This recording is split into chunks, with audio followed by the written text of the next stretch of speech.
খবরের প্রথমেই দেখে নেব আজকের সংবাদ শিরোনাম। আপাতত স্বস্তিতে শেখ শাহজাহান, হলো না চার্জ গঠন, পরবর্তী শুনানির দিন চার্জ গঠনের সম্ভাবনা। শওকত মোল্লার বিরুদ্ধে খুনের ষড়যন্ত্রের বিস্ফোরক অভিযোগ, ভোটের আগে তোলপাড়। ভোটের মুখে মাস্টার স্ট্রোক মমতার, বিজেপির বড় উইকেট পড়ল দাপুটে পদ্ম বিধায়ক এবার তৃণমূলে। সিএএ বৈধতা যাচাই করবে সুপ্রিম কোর্ট, কবে হবে শুনানি? এবার থেকে সপ্তাহে 2-3 দিন ডিম ভাত পড়ুয়াদের মিড ডে মিল নিয়ে বিশেষ পদক্ষেপ সরকারের। জমি জটে হুমায়ুন পত্নী, শোকত চিঠি ধরালো ভূমি ও ভূমি সংস্কার দপ্তর, ফের চক্রান্ত বলে গড়চালেন বিধায়ক। আসছি বিস্তারিত খবরে। শওকত মোল্লার বিরুদ্ধে খুনের ষড়যন্ত্রের অভিযোগ, ক্যানিং পূর্বে তৃণমূল বিধায়কের বিরুদ্ধে এফআইআর। ভাঙড় থানায় এফআইআর দায়ের করলেন তৃণমূল নেতা কাইজার আহমেদ। নিজের পরিবারে পুলিশি নিরাপত্তার আবেদন কাইজার আহমেদের। তিনি অভিযোগ করেছেন, সুপারি কিলার ভাড়া করে তাকে খুনের ষড়যন্ত্র করছেন শওকত মোল্লা। 2024 সালের আগস্টে বাংলাদেশের রাজনৈতিক অস্থিরতার মধ্যে বানিয়াচক থানার সাব ইন্সপেক্টর সন্তোষ চৌধুরীকে নৃশংসভাবে খুনের ঘটনায় অভিযুক্ত ছাত্রনেতা আহমেদ রাজা হাসান মেহেদীকে দিল্লি আন্তর্জাতিক বিমানবন্দর থেকে আটক করা হয়েছে। অভিযোগ, ওই ঘটনায় সরাসরি জড়িত থাকার কথা নিজেই স্বীকার করে মেহেদী একটি ভিডিওতে পোস্ট করেছিলেন, যেটি পরে সোশ্যাল মিডিয়ায় ব্যাপকভাবে ছড়িয়ে পড়ে। সূত্রের খবর অনুযায়ী মেহেদী ভারতকে সেফ করিডোর হিসেবে ব্যবহার করে ইউরোপে পালানোর চেষ্টা করেছিলেন, তবে দিল্লি বিমানবন্দরে ইমিগ্রেশন পর্বে তাকে আটক করা হয়। শেষে তাকে বাংলাদেশে ফেরত পাঠায়। বিমানবন্দর থেকে তিনি হেনস্থার অভিযোগও তোলেন। উল্লেখ্য, 2024 সালের 5 আগস্ট বানিয়াচক থানার সাব ইন্সপেক্টর সন্তোষ চৌধুরী খুন হন। এই হত্যাকাণ্ডের সঙ্গে ছাত্রনেতা আহমেদ রাজা হাসান মেহেদীর জড়িত থাকার অভিযোগ ওঠে। এই ভাইরাল ভিডিওতে মেহেদীর নিজেই খুনের কথা স্বীকার করতে শোনা যায়। ঘটনার পর তিনি দেশ ছেড়ে পালানোর চেষ্টা করেন এবং ভারতের মাটিকে ব্যবহার করে ইউরোপ যাওয়ার পরিকল্পনা ছিল তার। ফের রাজ্যে এসআইআরের চাপে বিএলও মৃত্যুর তোলপাড় ফেলা অভিযোগকে কেন্দ্র করে ধুন্ধুমার। জানা গেছে, মৃত বিএলওর নাম আনিকুল আলম, বয়স 54 বছর। তিনি কালিয়াচক হাই স্কুলের সহকারী শিক্ষক ছিলেন।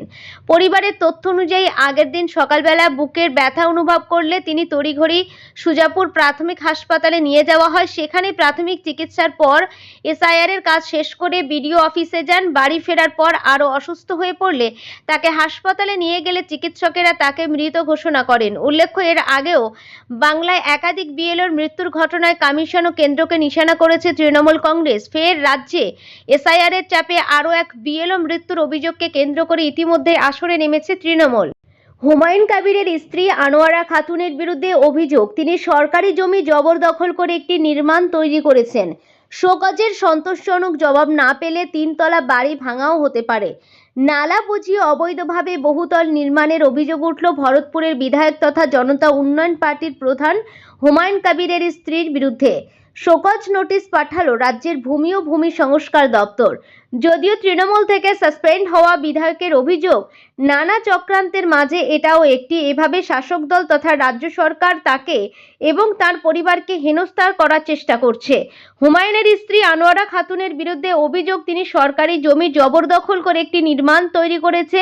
প্রশাসন সূত্রে খবর, মুর্শিদাবাদের শক্তিপুর ব্লকের সোমপুকুরিয়া মৌজার 4402, 4403 ও 4404 দাগের একটি জমি 2003 সালে আনোয়ারা স্থানীয় ঠাকুর পরিবারের 4 সদস্যের কাছ থেকে কেনেন। প্রথম থেকে জমিটি নদীপথের নালা হিসাবে রেকর্ডভুক্ত ছিল। সেখানে 2004 সালে প্রথম নির্মাণ কাজ শুরু করে হুমায়ুনের পরিবার। 2010 সালে একটি 3 তলা বাড়ি তৈরি করা হয়। এখন ভূমি ও ভূমি সংস্কার দপ্তরের অভিযোগ, সরকারি নিয়ম অগ্রাহ্য করে নালা বুঝিয়ে বাড়ি তৈরি করেছেন হুমায়ুন পত্নী। সেজন্য তাকে আইনি চিঠি ধরানো হচ্ছে। কেন তার বিরুদ্ধে আইনি ব্যবস্থা নেওয়া হবে না, জবাব দিতে হবে আনোয়ারকে। অন্যদিকে হুমায়ুনের পরিবারের দাবি, এতদিন পরে হঠাৎ কেন ওই বাড়ি বেআইনি মনে হলো? রাজ্য সরকারের বিরুদ্ধে পাল্টা ষড়যন্ত্রের অভিযোগ করছেন হুমায়ুন। কয়েকদিন আগে হুমায়ুনের বেআইনি সম্পত্তি বাজেয়াপ্ত করেছে পুলিশ। মাদক সংক্রান্ত মামলার প্রেক্ষিতে ওই পদক্ষেপ বলে জানানো হয়েছিল। এবার স্ত্রীকে প্রশাসনের শোকজ করা নিয়ে হুমায়ুন বলেন, বাড়ি করার সময় থেকে বারবার মিউটেশনের জন্য চেষ্টা করেছি, তখন অফিসাররা বলেছিলেন কোনো প্রয়োজন নেই, আপনি করুন। এখন তৃণমূল ত্যাগ করায় আমার বিরুদ্ধে প্রতিহিংসামূলক আচরণ করছে, এর যোগ্য জবাব দেব, আইনিভাবেই জবাব দেব। হুমায়ুনের স্ত্রী আনোয়ারা প্রশাসনের অভিযোগ নিয়ে বলেন, নিয়ম মেনে কাজ হয়েছে, চিঠির জবাব দেব। জেলা প্রশাসন সূত্রে খবর, নির্ধারিত সময়ের মধ্যে শোকজের সন্তোষজনক জবাব না পেলে ওই নির্মাণ ভাঙার জন্য পদক্ষেপ করবে তারা। সংশোধিত নাগরিকত্ব আইনের বৈধতা যাচাই করবে সুপ্রিম কোর্ট। নরেন্দ্র মোদী সরকারের নাগরিকত্ব সংশোধনী আইন 2019-এর বৈধতাকে চ্যালেঞ্জ করে দায়ের করা একাধিক আবেদনের শুনানিতে সম্মত হয়েছে সুপ্রিম কোর্ট। সংবাদ সংস্থা সূত্রে খবর, আবেদনগুলি বিবেচনার পরে বিচার প্রক্রিয়া এগিয়ে নিয়ে যেতে চাইছে শীর্ষ আদালত। আগামী 5ই মে থেকে শুনানি শুরু হবে বলে খবর। 2019 সালের ডিসেম্বরে এই সিএএ আইন পাশ হয়। এই আইনের অধীনে ধর্মীয় নিপীড়নের কারণে বাংলাদেশ, পাকিস্তান এবং আফগানিস্তান থেকে পালিয়ে আসা অমুসলিম অভিবাসীদের ভারতীয় নাগরিকত্ব প্রদান করা হয়েছে।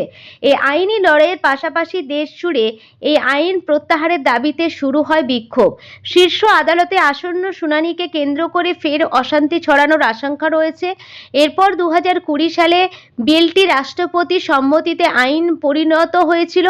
সিএএ এর বিরুদ্ধে সুপ্রিম কোর্টে বিভিন্ন রাজনৈতিক দলের নেতা ও স্বেচ্ছাসেবী সংগঠনগুলি মামলা করেছে। রাজ্য সরকারগুলির মধ্যে কেবল প্রথম সুপ্রিম কোর্টে এই আইনের বিরুদ্ধে মামলা করেছিল।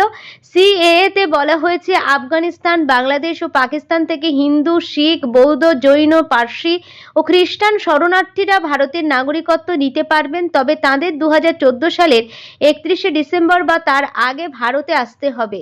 কিন্তু সিএএ আইনে আহমদিয়া মুসলিম কিংবা মায়ানমার থেকে আসা রোহিঙ্গা মুসলিম শরণার্থীদের কথা উল্লেখ ছিল না। এমনকি নেই বৌদ্ধ রাষ্ট্র শ্রীলঙ্কায় নির্যাতিত হিন্দু ও খ্রিস্টান ধর্মাবলম্বী তামিলদের নাগরিকত্ব দানের প্রসঙ্গ। অমুসলিমদের আলাদাভাবে নাগরিকত্ব দেওয়ার বিষয়ে আপত্তি জানিয়েছেন মামলাকারীরা। সিএএ নিয়ে কেন্দ্রীয় সরকারকে আগেও নোটিশ জারি করা হয়, শেষ পর্যন্ত ঝুলে রয়েছে মামলা। সংশোধিত নাগরিকত্ব আইনের বৈধতা যাচাই করবে সুপ্রিম কোর্ট। নরেন্দ্র মোদী সরকারের নাগরিকত্ব সংশোধনী আইন 2019-এর বৈধতাকে চ্যালেঞ্জ করে দায়ের করা একাধিক আবেদনের শুনানিতে সম্মত হয়েছে সুপ্রিম কোর্ট। সংবাদ সংস্থা সূত্রে খবর, আবেদনগুলি বিবেচনার পরে বিচার প্রক্রিয়া এগিয়ে নিয়ে যেতে চাইছে শীর্ষ আদালত। আগামী 5ই মে থেকে শুনানি শুরু হবে বলে খবর। স্কুলে মিড ডে মিল পড়ুয়াদের খাবার নিয়ে এবার বিশেষ পদক্ষেপ করল রাজ্য সরকার। বর্তমানে প্রতি সপ্তাহে একটি করে ডিম দেওয়া হয় পড়ুয়াদের, কিন্তু এবার সেই নিয়মে আসছে বদল। গত 9ই ফেব্রুয়ারি একটি নির্দেশিকা জারি করে স্কুল শিক্ষা দপ্তর। সেখানেই বলা হয়, আগামী 31শে মার্চের মধ্যে প্রতি পড়ুয়াকে অতিরিক্ত 1 ডজন ডিম খাওয়াতে হবে। স্কুল শিক্ষা দপ্তরের বিজ্ঞপ্তিতে জানানো হয়েছে, 2025-26 অর্থবর্ষে মিড ডে মিলে পড়ুয়াদের পুষ্টিকর খাদ্য পরিবেশনের জন্য প্রায় 77,94,00,00,000 টাকা বরাদ্দ করা হয়েছে। প্রায় 81 লক্ষ পড়ুয়াকে অতিরিক্ত ডিম খাওয়ানোর কথা বলা হয়েছে। পড়ুয়া পিছু 8 টাকা করে বরাদ্দ করা হয়েছে এই মর্মে। কিন্তু হঠাৎ এই নির্দেশিকার কারণ কি? শিক্ষক মহলের একাংশের মতে, গত বছর গরমকালে স্কুলগুলিতে অতিরিক্ত ছুটি দেওয়া হয়েছিল, ফলে সে সময় মিড ডে মিলের জন্য বরাদ্দ অর্থ অনেকটাই বেঁচে গিয়েছিল। তাই হিসাব ঠিক রাখতে এবার অতিরিক্ত বরাদ্দের নির্দেশ বলে মনে করছেন অনেকেই। শিক্ষকদের একাংশ বলছেন, নির্বাচনের সময় পড়ুয়াদের পুষ্টির কথা মনে পড়ে সরকারের, তবে তার মনে থাকে না গত বছর গরমের ছুটি অতিরিক্ত দেওয়ায় যে টাকা বেঁচে গিয়েছিল তারই কিছুটা এবার বরাদ্দ করা হয়েছে বলে মনে করছেন অনেকেই। বর্তমানে নিয়ম অনুযায়ী সপ্তাহে একদিন করে মিড ডে মিলে ডিম দেওয়া হয় পড়ুয়াদের, তবে শিক্ষা দপ্তরের নতুন নির্দেশিকা অনুযায়ী আগামী কয়েক সপ্তাহ আরও 2-3 দিন করে পড়ুয়ারা ডিম পাবে বলে মনে করা হচ্ছে। 2016 সালের বিধানসভা নির্বাচনে দামামা বাজার আগেই উত্তরবঙ্গের রাজনীতিতে নাটকীয় মোড়। দীর্ঘদিনের মান অভিমান আর বিদ্রোহের অবসান ঘটিয়ে অবশেষে ভারতীয় জনতা পার্টি ত্যাগ করলেন কার্শিয়াংয়ের বিধায়ক বিষ্ণু প্রসাদ শর্মা। বৃহস্পতিবার কলকাতার তৃণমূল ভবনে এসে আনুষ্ঠানিকভাবে রাজ্যের শাসক শিবিরে নাম লেখালেন তিনি। এদিন তৃণমূল ভবনে আয়োজিত এক অনুষ্ঠানে রাজ্যের দুই হেভিওয়েট মন্ত্রী ব্রাত্য বসু এবং শশী পাজার উপস্থিতিতে তৃণমূলের পতাকা হাতে তুলে নেন বিষ্ণুপ্রসাদ শর্মা। নির্বাচনের ঠিক আগে পাহাড়ে বিজেপির এই ভাঙন গেরুয়া শিবিরের জন্য বড় ধাক্কা বলে মনে করছে রাজনৈতিক মহল। বিষ্ণুপ্রসাদ শর্মা বেশ কিছুদিন ধরে বিজেপির কেন্দ্রীয় রাজ্য নেতৃত্বের উপর ক্ষুব্ধ ছিলেন। তার মুখে শোনা গেছে বাংলা ভাগের কথা।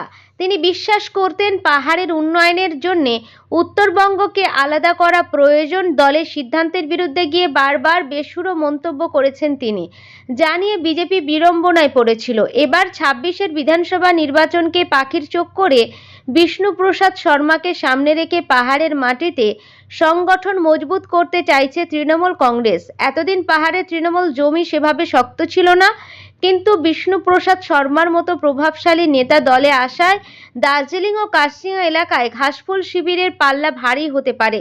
বিষ্ণুপ্রসাদ শর্মার এই ভোলবদল পাহাড়ের সাধারণ মানুষের মনে কি প্রভাব ফেলবে তা নিয়ে ইতিমধ্যেই চর্চা শুরু হয়েছে। একদিকে যেমন তৃণমূল একে বড় জয় হিসাবে দেখছে, অন্যদিকে বিজেপি একে সুবিধাবাদী রাজনীতি বলে কটাক্ষ করতে ছাড়ছে না।